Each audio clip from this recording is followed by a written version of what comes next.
रत्नागिरी जिल्ह्यातील परशुराम घाट हे एक कोकणला जोडणारा एक असा दुवा आहे।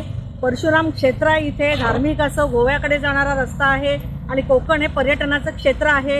इथे अनेक MIDC आहेत, तर ह्यासाठी या ठिकाणी सतत रात्रंदिवस गाड्यांची ये-जा येत असते।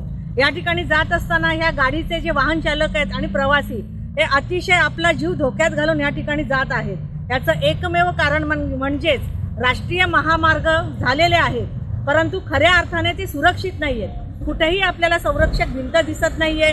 गाड्या जाताना ज्या धोक्याच्या सूचना आहेत वळणावर कुठेही डायव्हर्शन दिसत नाहीये। तर अशा पद्धतीने इथे असंख्य सतत ऍक्सिडेंट होत असतात आणि हे ऍक्सिडेंट झाले, अनेक वित्तहानी होते। हे होत असताना सुद्धा जीवितहानी होण्याची शक्यता आहे।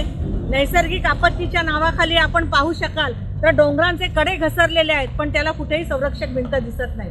भविष्यामध्ये जसं महाडमध्ये सह्याद्रीची नदीमुळे सावित्री नदीमुळे अनेक लोकांचा बळी गेलेला आहे, आमच्या खालापूर तालुक्यातील इरसालवाडीमध्ये झालेली जी घटना आहे, भविष्यामध्ये नैसर्गिक आपत्तीच्या नावाखाली इथे असणारे पेढे परशुराम असं जे गाव आहे ते सुद्धा भूमिगत होऊन दफन होण्याची शक्यता आहे।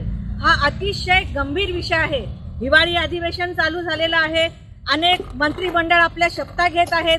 या शपथ घेत असताना त्यांना प्रत्येक नागरिकाच्या जबाबदारीची जाणीव त्यांना झालेली नसते, परंतु ज्यावेळेला आपण बघतो हेलिकॉप्टरमधनं पाहणी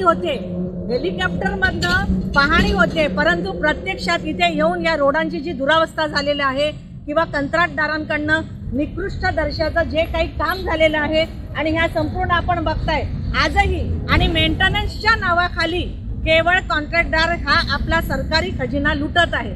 तर ह्या सगळ्या गोष्टी थांबण्यासाठी, या ठिकाणी प्रवाशांना योग्य पद्धतीने न्याय देण्यासाठी, या भागातील लोकांना न्याय देण्यासाठी, या कंपनीमध्ये जाणारा कामगार ह्यांना न्याय देण्यासाठी, इथल्या शेतकऱ्यांच्या न्याय हक्कासाठी मी आज या ठिकाणी जय संघर्ष सामाजिक चालक वालक संघटनेच्या वतीने आणि ताराराणी ब्रिगेडच्या वतीने इथल्या शासकीय अधिकाऱ्यांना आवाहन करते, त्वरित या गोष्टीची जर आपण गंभीरपणे दखल नाही घेतलेली आहे तर आपल्या शासकीय कार्यालयासमोर निश्चितपणे निदर्शने करण्यात येतील।